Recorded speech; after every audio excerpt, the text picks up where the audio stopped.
Have you tried the new Pinpoint disposables yet? They're seriously smooth. They're so small they fit in that little coin pocket in your jeans. They're easy to use and they hit just right. And whether you're trying to chill or vibe or take things up a notch, these compact-sized vapes bring the flavor and the effects without any hassle. Just grab one, take a hit, and you're good to go. They're perfect for when you're on the move or just kicking back, and they're definitely worth checking out. And if you want to check out more about Pinpoint vapes, check out pinpoint-extracts.com. Welcome to Greenway Audio Magazine, presented by Pinpoint Extracts. I'm your host, B.E. Dunn, and alongside me, co-host Tim Pickett of Green Frame.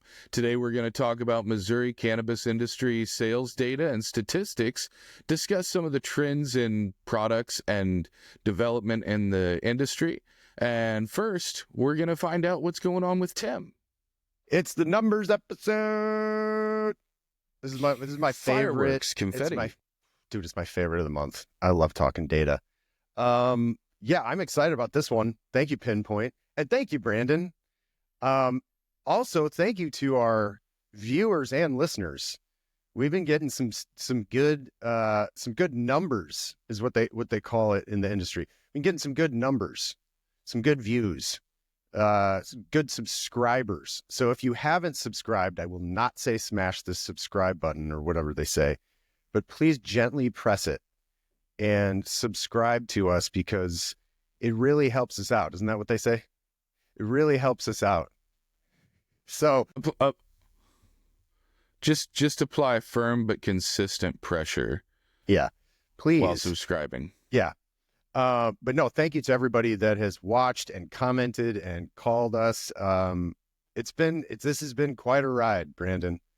But thank you for asking me what I've been up to. I will tell you what I've been up to. I went to go see the St. Louis Ambush a couple of weeks ago with the Nature Med team because they are a sponsor. I've mentioned that a couple times. That was so much fun. The Ambush beat Utica City FC in the last minute with a 9-8 thriller. And it was a wonderful game. I got to hang out with a lot of industry folks. Some of the Teal folks were there. There was people from Belushi's farm. It's not Belushi Farms. I've been saying it wrong for a while now. And that is on me. And I apologize for saying that, but it's Belushi's farm.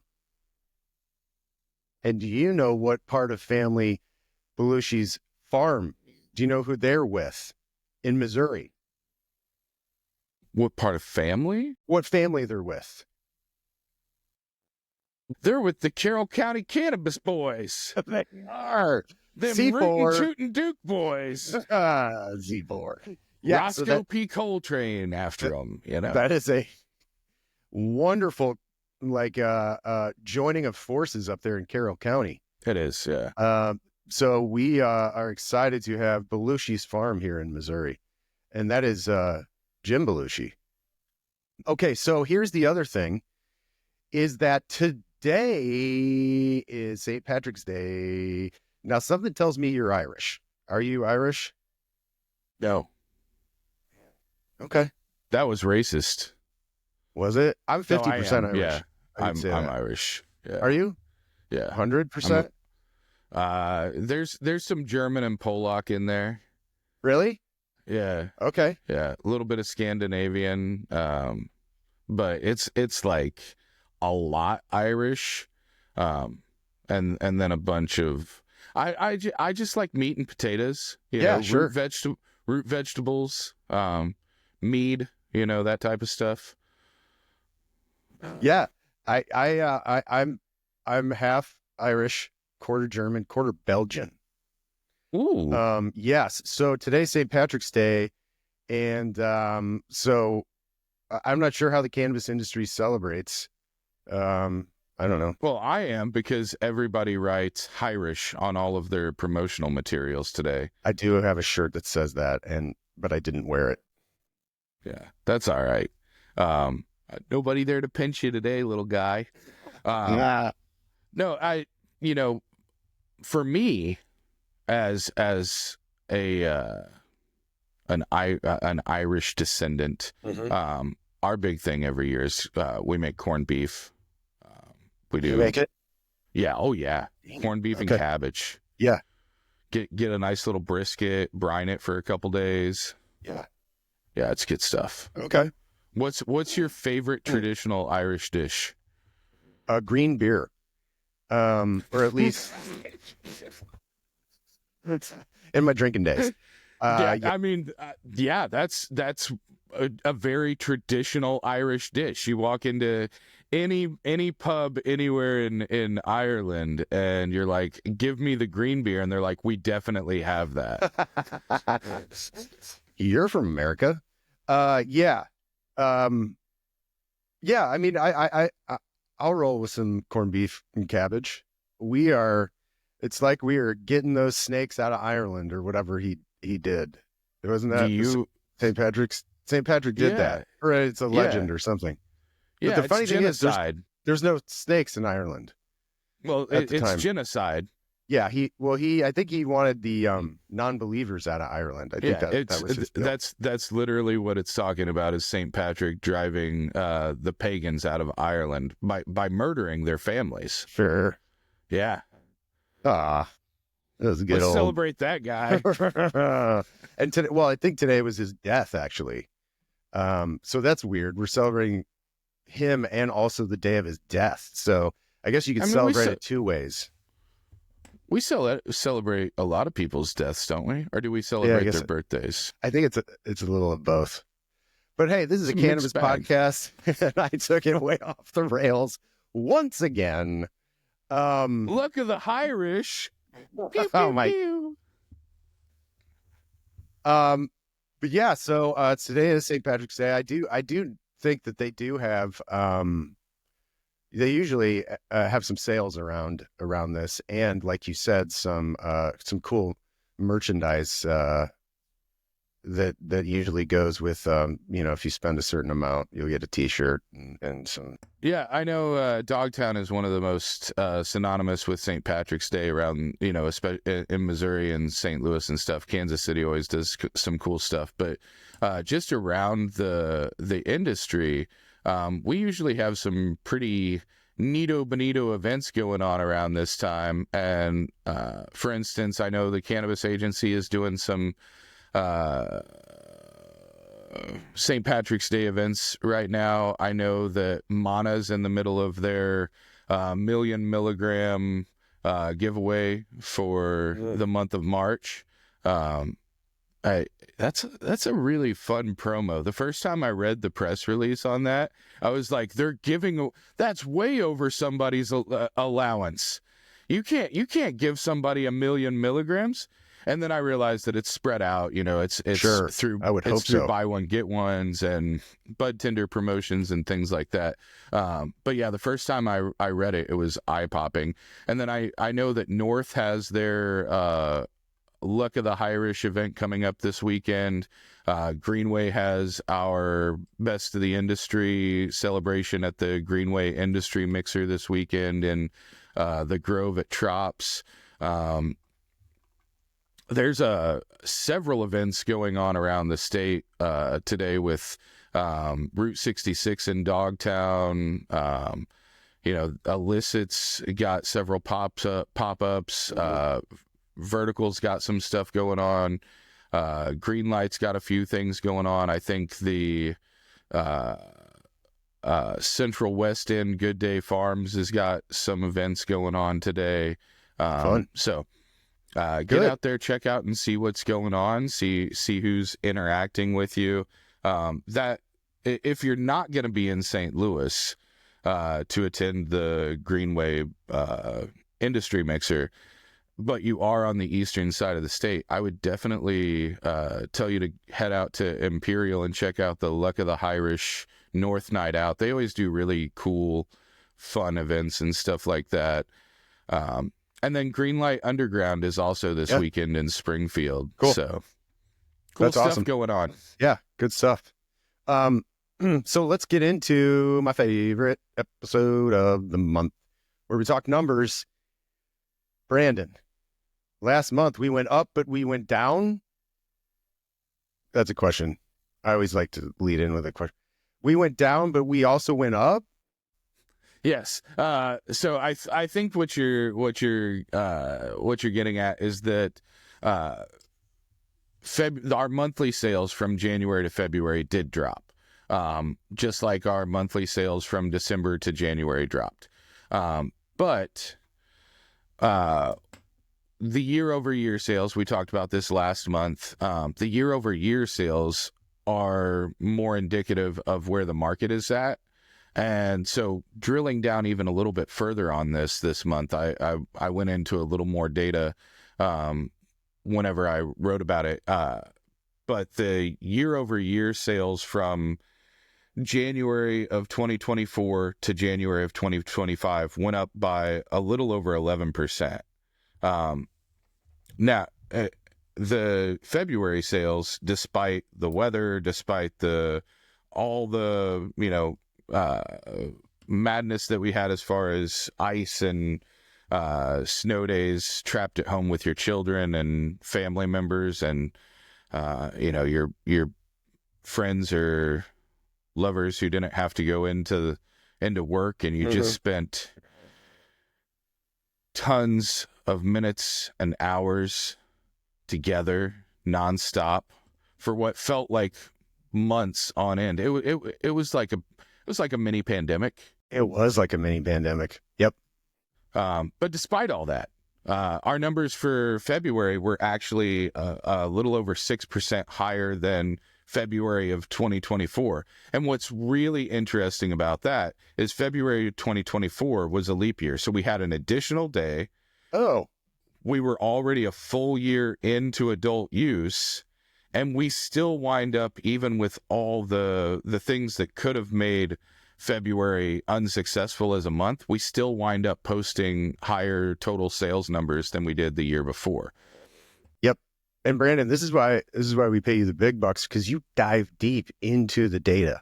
So on the surface, we'd be like, oh, okay, whatever. And then you go in, you pick it apart, and you're like, here's why, and that's the extra step that we go here on what's the name of our podcast?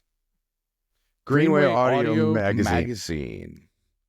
Let's do it in unison. 3, 2, 1. Greenway Audio Magazine. That wasn't in unison at all. Well, you didn't say anything. Let's do it like a couple's recording an answering machine message in the 90s. I'll do Greenway, you do audio, I'll do magazine. Okay. 3, 2, 1. Greenway Audio Magazine with Tim and B.E. Dunn. Leave your message at the beep. Beep. This is fun. Yeah, we have fun.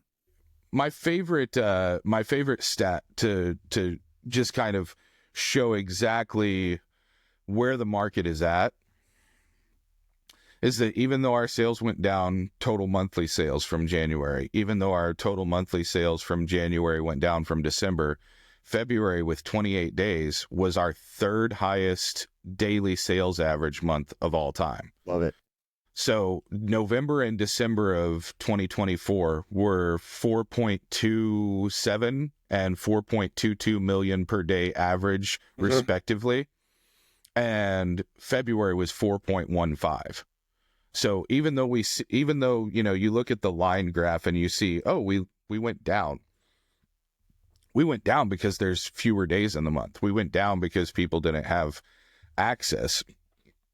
Not only could individuals and consumers not necessarily get out of their house to go to the dispensary, there were several dispensaries in Kansas City and St. Louis that had, wonky hours. They opened late, they closed early, they were closed completely. That's true. Forgot about that. And so, but you take all these mitigating factors and you put them together, and you realize that if we posted 6% higher than February of last year, even amidst all this chaos, right? We're on pace. January 20. Whoops! I'm just throwing my ink pen. We're on pace this year to be substantially higher in sales than we were last year. Through the first 2 months of the year, we've already posted an excess 15 million over last year. Wow. Yeah. We live in a strong market, Brandon. We do. We live in a really strong market, and I think in a lot of ways our market is kind of the perfect synopsis of the cannabis industry as a whole. Yeah. We have, some really cool, interesting independent operations. We have some of the, the hulking conglomerate type of operations that, for as much flack as those companies tend to get from the public, it's very much like Target and Walmart and McDonald's. Like they're serving communities a lot of times that, obviously they have operations in Kansas City and St. Louis, but they're also in some of the most rural areas in the state. Whenever you talk about Green Light or Good Day or Codes or, and what happens is if you don't have businesses that are able to not have the highest possible sales, a lot of times those stores would fold. And so I love that we have access at so many points across the state. And a lot of that is attributable directly to us having some very large operators in the state. They put out consistent quality product over and over and over.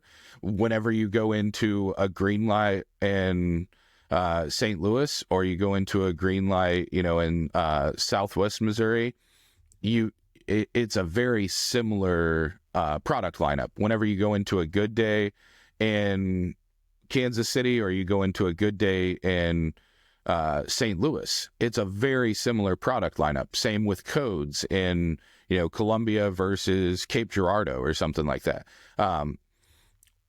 That's McDonald's. You want a hamburger, you want a Happy Meal, you want a Big Mac, you know exactly what you're going to get whenever you go in there. Now, that's something that, the general public, I think, likes, is the ability to replicate their order, the ability to, recreate an experience.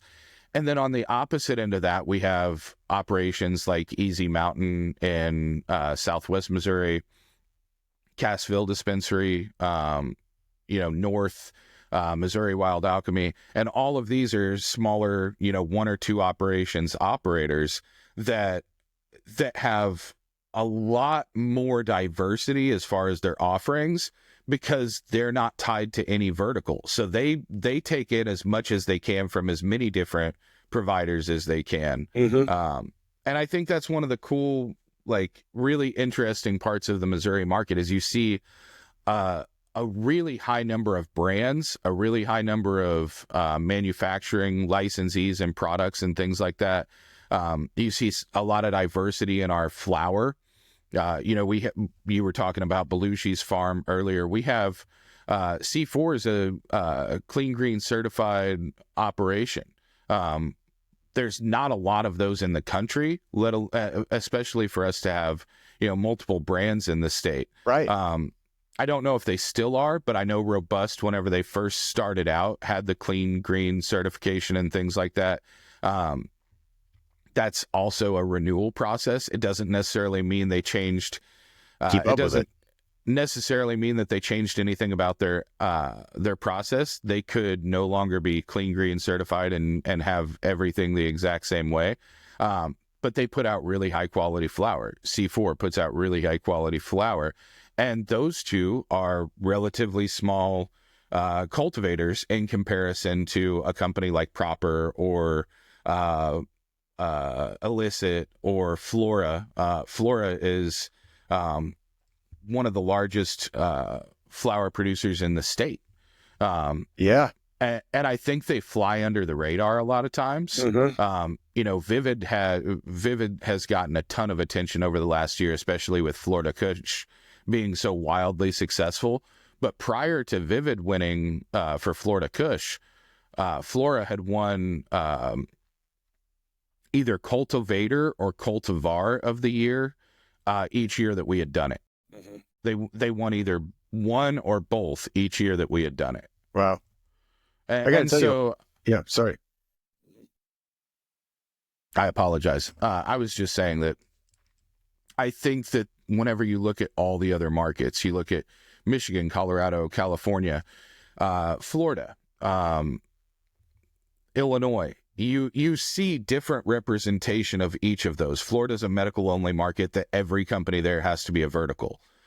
California is a rec and medical market that has gone a lot more rec and kind of has been so wide open, especially historically, that there are so many different brands, so many different dispensaries, so many different independent operations that I don't think anyone really had a huge foothold outside of Cookies and Steezy, until relatively recently. You look at Illinois. Illinois is kind of the opposite of both of those. It's very much just like 3 or 4 very large companies that kind of run all the products and all the operations in the state. So Yeah. I think Missouri is kind of a cool, unique blend of that. Yeah. Yeah, I agree. One thing I did notice, geeking out on numbers, is I got a report from LeafLink that they released last week. They had a little section on the product trend tracker for U.S. wholesale category shares. So basically, what category has the share percentage of cannabis products in the United States? And I was kind of surprised by these, to be honest. We all know, flower is king. However, I think it's dropping a little bit. It used to be a bigger percentage. Right now, according to LeafLink, I think for 2024, it was 39% of the wholesale share. Yeah, for 2024. 2, 3, and 4 are all within like 1 to 2% of each other. Number 2 is edibles and ingestibles at 14%. Pre-rolls at 13%. We've talked about this before. The explosion of infused pre-rolls, and then concentrates 12%. And now that I look at this, I completely F that up, because this number 2 is actually cartridges at 22%. So it goes flower, cartridges, then it goes edibles and ingestibles, pre-rolls, concentrates. What was the percentage on pre-rolls? Pre-rolls was 13%. And I'll flash that up here so people can see it. But I was really surprised. There's a lot of, it's pretty close. And you can tell, I feel like a couple of years ago, there was a huge, wide area between these categories. And now it's shrinking. Flower's going down a little bit and everything else is going up. I think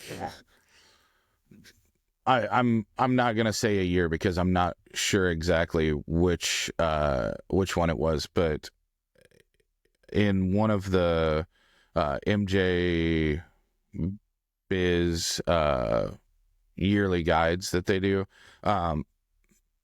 within the last 5 or 6 years, it was like 60% of the market was flower. Right. And so for it to shift like 20%, but the other side of that is innovation. One of the things that is really driving the pre-roll sales in Missouri in particular is infused pre-rolls. And it's funny, because if you look at flower and you look at concentrates or even cartridges, infused pre-rolls is essentially all 3 of those categories together. Right. Yeah. Because whether it's, whenever you're talking about cartridges, you don't know if you're talking about like a live cartridge, a resin cartridge, a rosin cartridge, a diamond cartridge, or if you're just talking about distillate. But whenever you're talking about concentrates, you're traditionally talking about resin, rosin, hash, what have you. It's not a lot of distillate product there. It's and then flower. The infused pre-rolls have the ability to combine all of those markets into one product. And, we had the discussion previously. It replicates the effects of concentrates or vapes while still giving you the ritual of smoking a joint or a blunt or a hash hole, a donut, whatever different terminology and size you choose. My thing that I always find interesting is I always expect edibles to be so much more of the market. Me too. Yes, me too. Mainly because that's my thing, but also, going to a dispensary, a lot of people are buying edibles. So, maybe there's so much variety. There's so many different brands. There's so many different product types. Yeah. Whenever you talk about the spectrum of edibles, everything from gummies to, infused beverages, I'm just always surprised that that's not more of the market. Yeah. I mean, just edibles like gummies, for example. You got nano, you got FICO, you got solventless, you got live resin, live rosin. I mean, that's just gummies. And then the milligram percentage is anywhere between 100 and 1,000. So unleaded to rocket fuel. Yeah, exactly. Exactly. So that was a great little wrap up on the numbers. After this little break here, I'd love to talk about THC, high THC, and the issue with people. Is it a problem when people come in and ask for, hey, I need the highest THC possible? Let's dissect that. But first, Brandon. When you demand the finest, every detail matters. At Teal Cannabis, they don't just create products, they craft experiences. From their expertly extracted concentrates to their carefully rolled pre-rolls and precision-engineered vapes, every product is crafted with the highest standards in mind. They believe in quality that speaks for itself. That's why they ensure that each Teal product delivers a smooth, consistent experience every time. Teal Cannabis. Elevate your experience. Welcome back. You nailed it. You nailed it. So what was that? What happened? I just heard like a guttural growl, like a demonic presence. No way. Yeah. That might have been, gosh, I don't know what that was, but that's right up my alley because I went to 2 concerts in the past week full of demonic growls, and they were delicious concerts. What'd you go see? I went to see Seven Dust at the Enterprise Center a couple weeks ago. Love those guys. I've always have. And then I saw Kill Switch Engage the other night at the Factory, and I freaking love those guys. It was so much fun. So much fun. Kill Switch's version of Holy Diver is one of the most so good. One of the most iconic songs that I can think of. Yeah, like without nerding out too much on music and stuff like that. We could do that. Whew. Yeah, but speaking of nothing, there's no transition into this. But the speaking of things that rock. We when I go to dispensaries, I like talking to the bud tenders and asking what people are asking for as far as their products. And I'm hoping it's changed, but majority of the time people are asking what has the highest THC percentage. I've never personally understood that. I'm not a flower guy, so I've looked into it. And I think, with a little more education, maybe improving branding, selling points, we can kind of get more into the higher terpene, like highlight the terpenes, the minor cannabinoids, that kind of stuff. That personally, that's what I'm interested in. What are your thoughts on when people come in and ask for what has the highest THC percentage?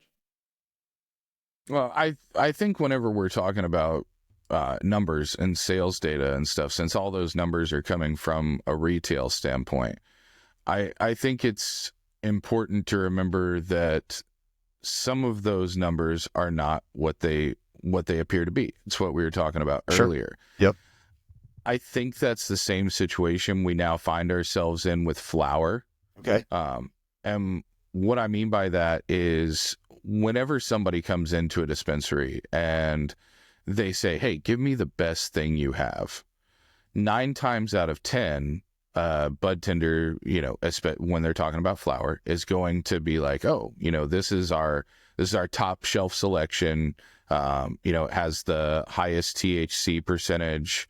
It costs a little bit more, but it's because it's, a top tier strain, a top tier cultivar.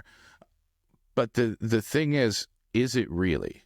And my issue with that, and something that a lot of cultivators, understand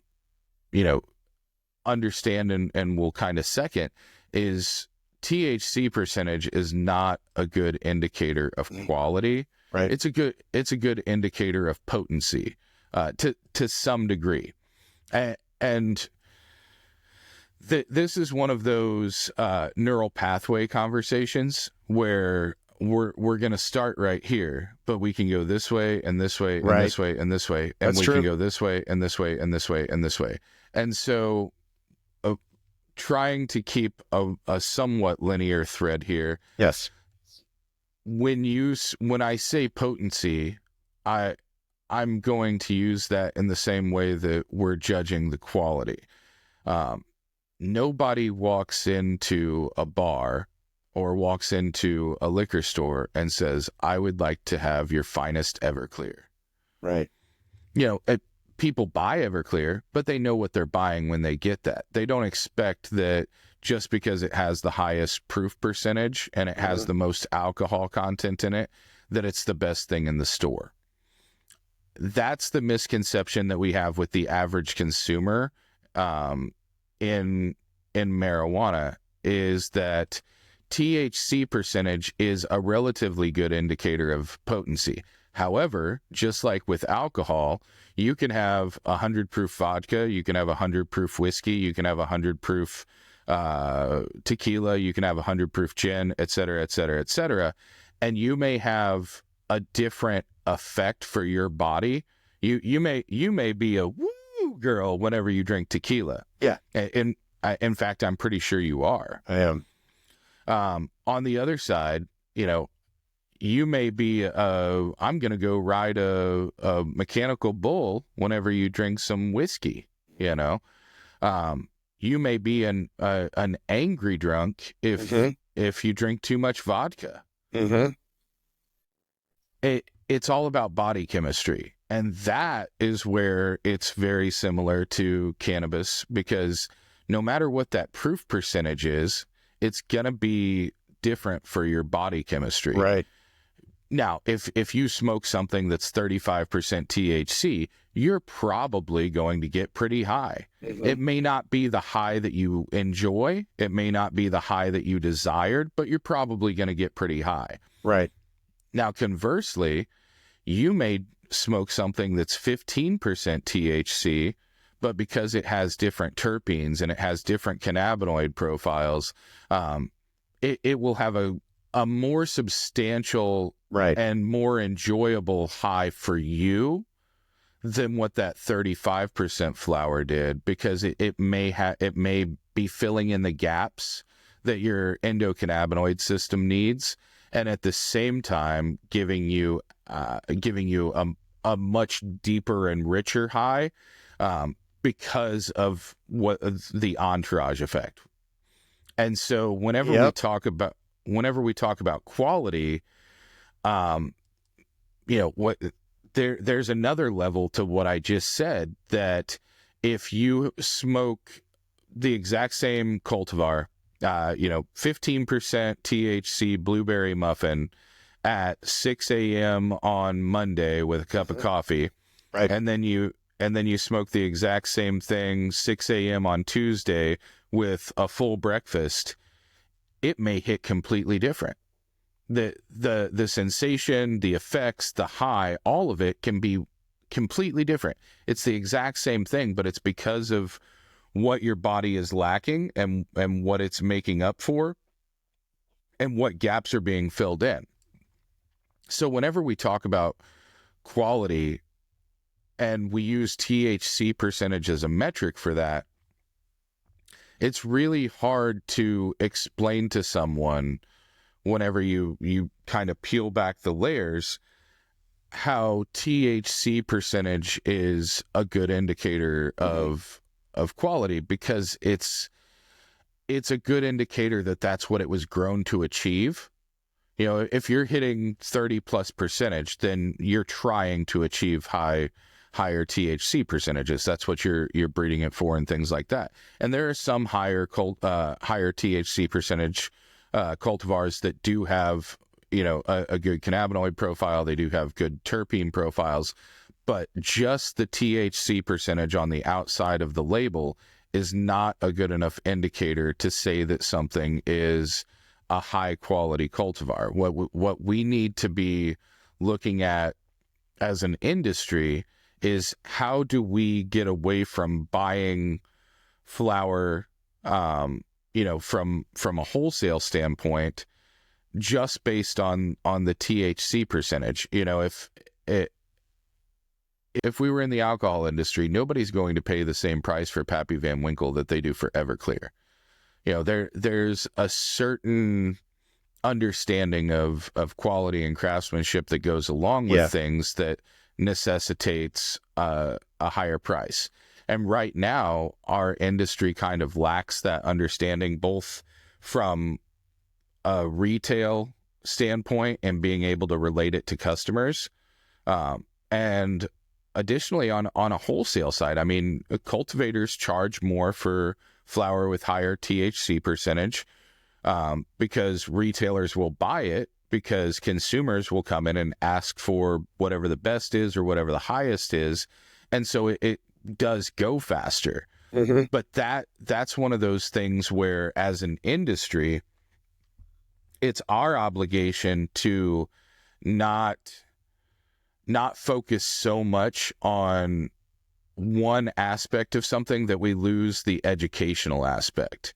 Because on a long enough timeline, if all we're focusing on is THC percentage, on a long enough timeline, everybody's going to be equal at some point. There's going to be a threshold where nobody can get higher than this percentage of THC. And if you were the first one to get there, you may have made, you may have just wiped the floor with everybody else as far as sales. But if you're the last one to get there, then all of a sudden you're on equal footing with everybody else.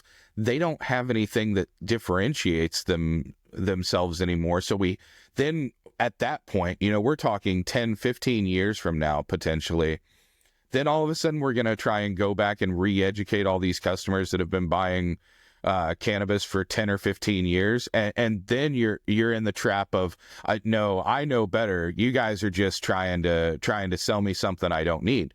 We're in the perfect spot right now where there's historical data, there's historical markets, there's future data, there's future markets, and markets like Missouri are kind of right in the middle. We're not the oldest, we're not the newest. We've had medical and now adult use since 2018. For medical adult use since 2022 is whenever we legalized it. We're an established state now. We're not the new kids on the block. We've got 10 states behind us that are in the process of working out the kinks in their programs and things like that.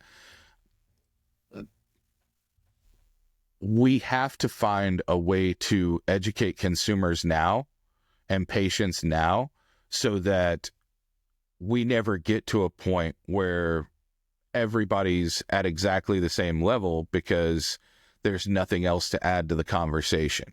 The more that we educate people, the less stigmatized we are, the more normalized we are, because it's just one of those things that the more everyone knows and understands about a subject, the more conversations that are had, the more depth they have to their buying patterns, to their behavior patterns and Knowledge. things like that. Mm-hmm. Yeah, when you're talking about depth, it's very interesting because I kind of picture it as maybe think of it like a band. You got your THC is your Anthony Kiedis. You're going in there and you're like, God, this is good. He's a good singer. But him alone, can be entertaining for a little bit. But dude, you need Flea on bass. You need, let's just say he's CBN. You need a little CBN, to get some relaxation. But you also need Chad Smith on drums, which is maybe he's Myrcene, and it gives you a little sedating effect. But for sure, you need John Frusciante. Maybe he's pinene, give you a little alertness. So now that you have more flavonoids and cannabinoids and terpenes, now that whole experience is way deeper than if it was just THC Anthony Kiedis standing over here. That's kind of how I visualize it. It helps me understanding like that whole thing. Love that example for two reasons. One, great deep cut on every member of the Chili Peppers, but Anthony Kiedis with the Chili Peppers, top 15, top 20 rock bands, especially of the 80s Sure. and 90s. Yep. But Anthony Kiedis as a singer, is he 100? Is he in the top 20 singers of all time? Rock singer or otherwise? I mean, you've got Rob Halford, who's a traditionally trained opera singer. Right. Yeah. You've got Steven Tyler, who has an octave range that's unreal. But Lennon, McCartney, Elvis, the best-selling rock bands of all time, the best-selling, singers of all time are not necessarily the best at what they do. Right. And I think to your point, that's a really, really great example, is because by itself, Anthony THCitis is good, but combined with everything around him, he's exceptional. Yep. Exactly. Yep. Also, I read his autobiography and it makes me feel icky. Yeah.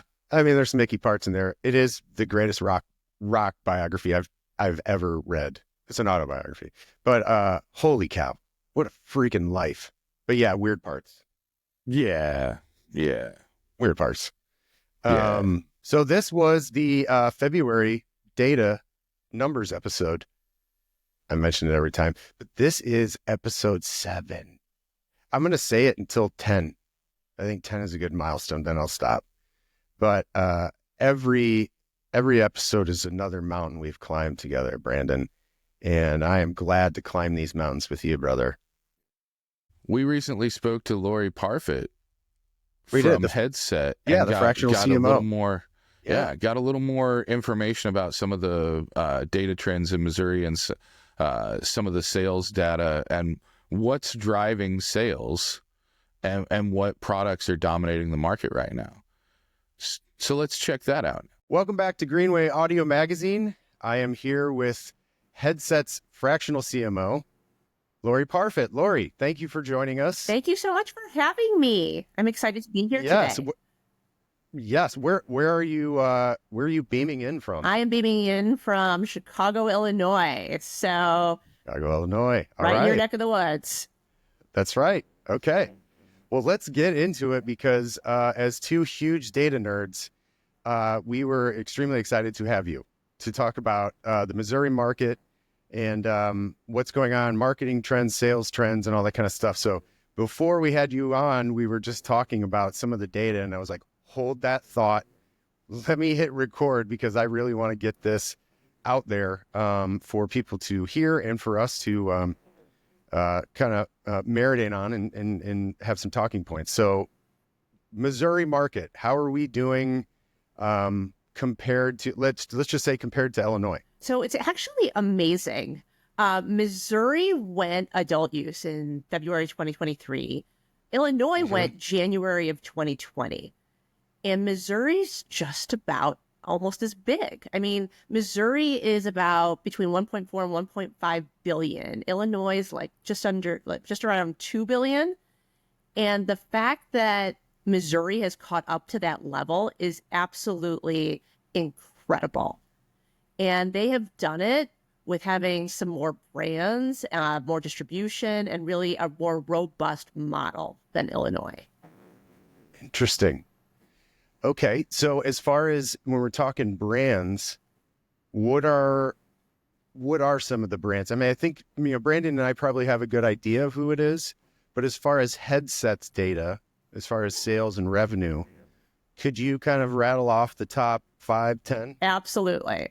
So you have Good Day Farms, and Good Day Farm is pretty much that 800-pound gorilla in the Missouri marketplace. It continues to grow. Codes, which is also owned by Good Day Farm. You have Flora Farm. You have Illicit Gardens. You have Vivid, Amaze, Sense, Vibe Cannabis, Elevate, and Buoyant Bob. Those are kind of your top 10 overall. That makes sense. Okay. Brandon, were you thinking right around those lines? The only one that really surprises me is Buoyant Bob. Yeah. I mean, as a value brand, cracking the top 10 is pretty impressive. Well, yeah, because that ends up being a volume play. And so when you think about market segmentation, you kind of have your value, your mainstream, your premium, your super premium. And we haven't seen a ton of major super premium really hit the cannabis market in most nascent states. However, we do see a lot in that value, mainstream, premium, and being able to capture different marketplaces. And the value play, which is really kind of your opening price point, is definitely an area of growth because there's a lot of consumers out there who are looking for something that they can purchase at a lower price. They aren't necessarily connoisseurs in the space, and they want to try different things. And so they look at a lot of that value pricing. Makes sense. As far as product categories, it's understood that kind of flower is king. Is anybody close? So in terms of categories, flower, it's interesting because when the industry started just overall, flower used to be 70% of the category. Now flower is generally between 40 and 50% of the category, and it's edging down towards more of the 40% range. Wow. But it's still, when I think about category development and I think about, a growth driver versus a rising star versus a value creator. So a growth driver is really going to be kind of like your must-haves. You have to have them in order to play. And that's what I kind of call flower. Then you have your rising stars. Your rising stars are going to be some of that more manufactured product. It's going to be vape. It's going to be edibles. It's going to be things in terms of pre-rolls. Then you have your value creators. And your value creators are going to be kind of your profit plays. And we see those as sometimes smaller categories. That's going to be your concentrates. That's going to be, we sometimes see like a capsule in there, maybe a topical. Those tend to be higher profit, but kind of lower growth areas. And so, when we think about the Missouri market and we think about the categories that are really growing, it's going to be after flower, it's going to be vape, it's going to be pre-rolls, it's going to be edibles. And that's pretty standard throughout the states that Headset has data on? And we see that in a lot of states. I mean, concentrates really aren't a huge driver in most states. We see some increase in them when there was a very strong medical market, a very long-term strong medical market, because concentrates tend to be a more sophisticated product, and you have to be a more sophisticated consumer in order to partake in that product. because there's Right. accoutrements associated with it, there's processes Yes. and ritual associated with it. Yes. And so your nascent consumer who's excited about now they have an adult use market isn't generally ready for the concentrate side. Yes. Personally, I don't know if I'll ever be ready for it, but And some people never are. I understand its use case for sure.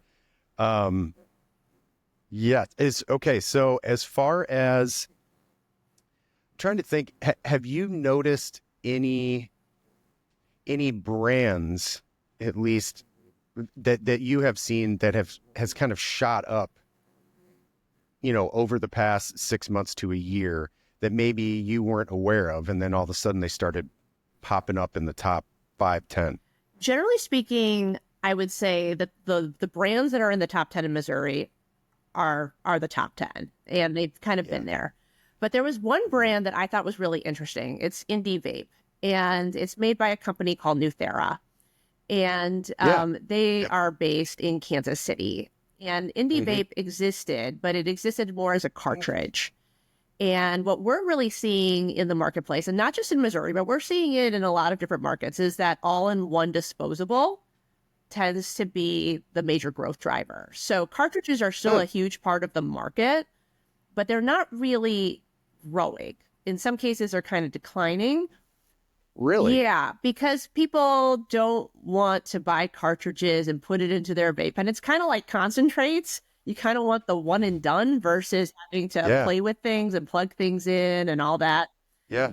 And so the all-in-one disposable vape is one of the faster growing products nationwide, and in Missouri specifically. And what I liked about Indie Vape was they really went to that all-in-one disposable in May of 2024, and that brand completely shot up. Really? Yeah, and became a major player in the category with only 9 SKUs. Wow. Okay. And so I thought that was like an interesting phenomenon that we don't necessarily always see with certain products. But I think what really drove that is, one, it went to an all-in-one disposable, which is much more accessible and approachable for a consumer. 2, they used sort of like regular distillate flavors that people could identify with. And they had a great color story associated with it so that it was very engaging and appealing to consumers. Got it. I have one more question, Brandon, and then I will shut up, I promise. But I got to get all my nerd data questions out.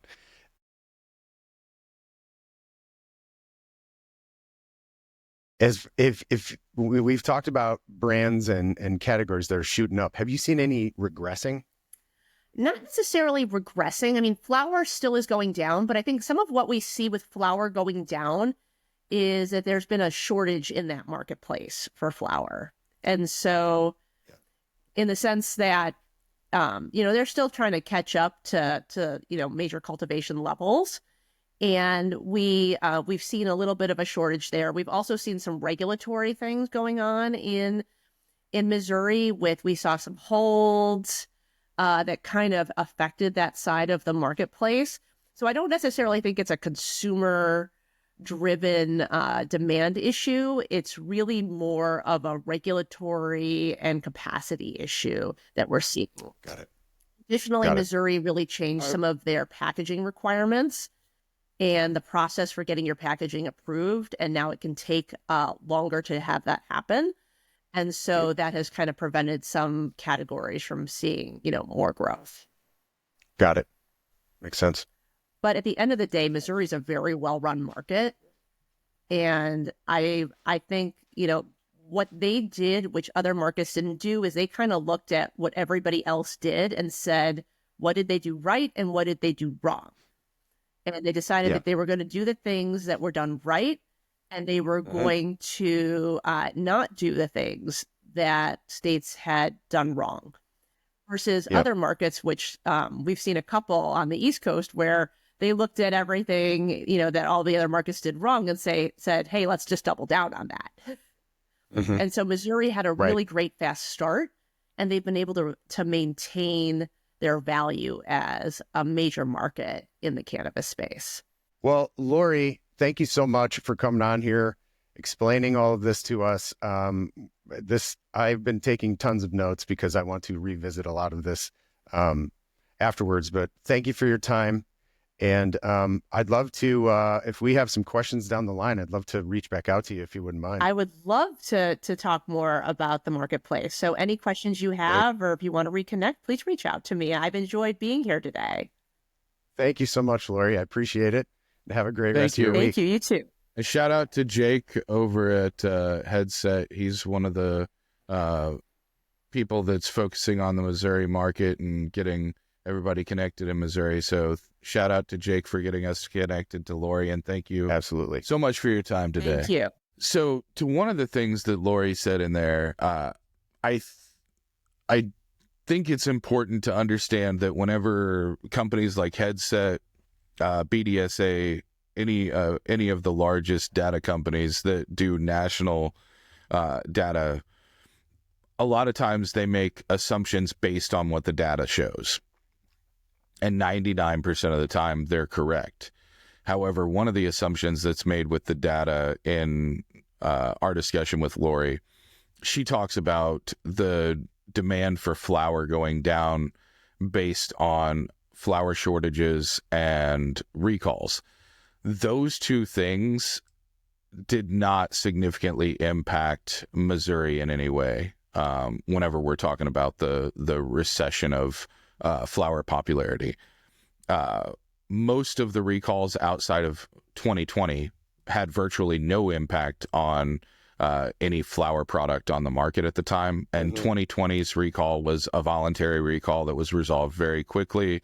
It only impacted just their flower line and no one else, no other cultivators or anything like that. And as far as flower shortages, we really haven't had flower shortages since the early days of medical. We got very close at the first initial launch of adult use, but we also had so much of a stockpile left over from when people were, producing a lot, that we very quickly emptied the coffers, so to say. But we've never really gone to a point where we're out of stock consistently on flower, just at any great demand level.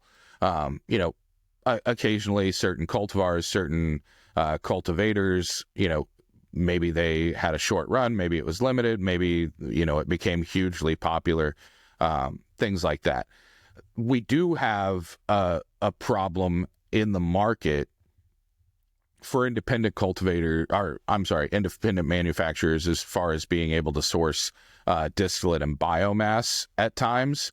But that very rarely translates to problems for consumers being able to get flower. And whether that's grade A nugs or B nugs or shake or pre-ground or whatever it happens to be, I thought it was important not to disagree with the fundamental idea of the data, but what that data showed was very similar to what you were talking about with the data earlier, where it shows 39% of the national market is now flower consumers, rather than that 50 or 60% that we've seen 5-10 years ago.